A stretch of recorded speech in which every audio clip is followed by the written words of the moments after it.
My name is Hanna. I have been a nurse for 40 years. In that time, I have seen many people arrive on a ward and immediately start planning their exit. Peter was one of them.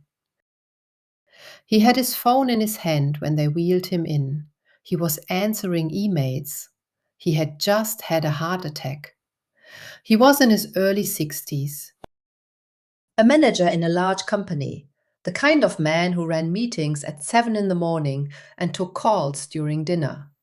He had a wife, 2 adult sons, a house in a good neighborhood, and a calendar booked 3 months in advance.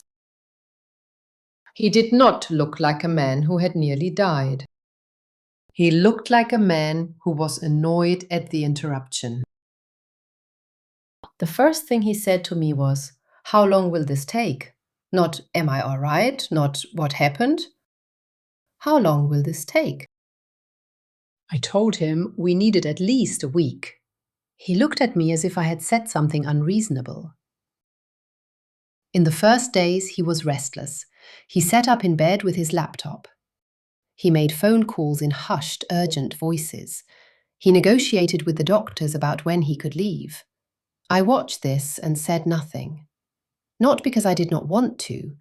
We cannot take a laptop from a grown man's hands. We cannot confiscate a phone. He is not a child, and this is not a prison. All we can do is appeal to a person's judgment. And in Peter's case, judgment was the one part of him that was still sick. I had seen it before. The body says, "Stop." The mind says, "Not yet."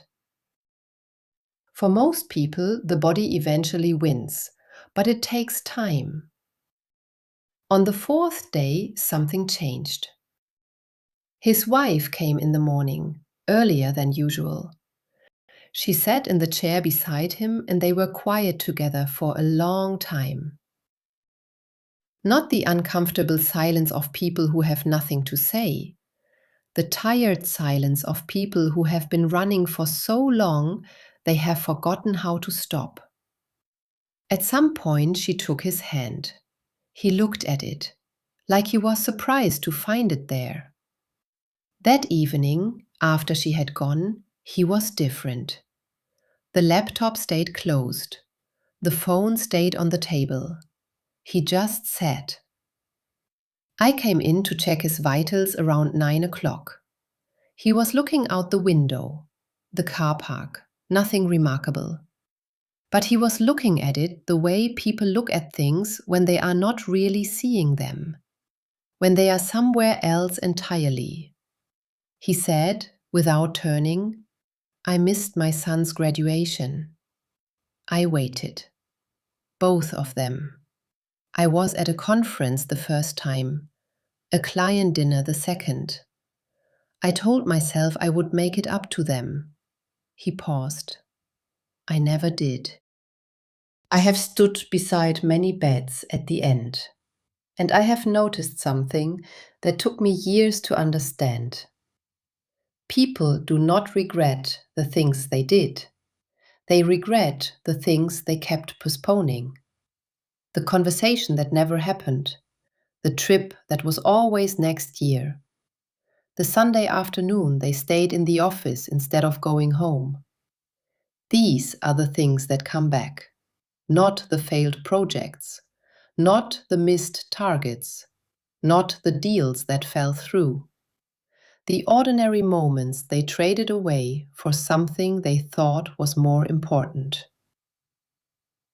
Arthur Schopenhauer wrote, "From the perspective of youth, life appears as an endlessly long future.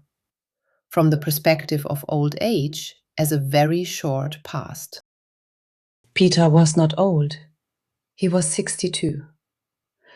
But lying in that bed, with the laptop finally closed and the phone finally silent, he was seeing his life from the other end for the first time. And the distance between where he was and where he had meant to be, that distance was not measured in years. It was measured in phone calls not made, in dinners not attended, in hands not held. On the 6th day, he asked me something unexpected. Do you think it's too late? I knew what he meant, not medically. I said, you are 62. Your sons are still here. Your wife is still here. You are still here.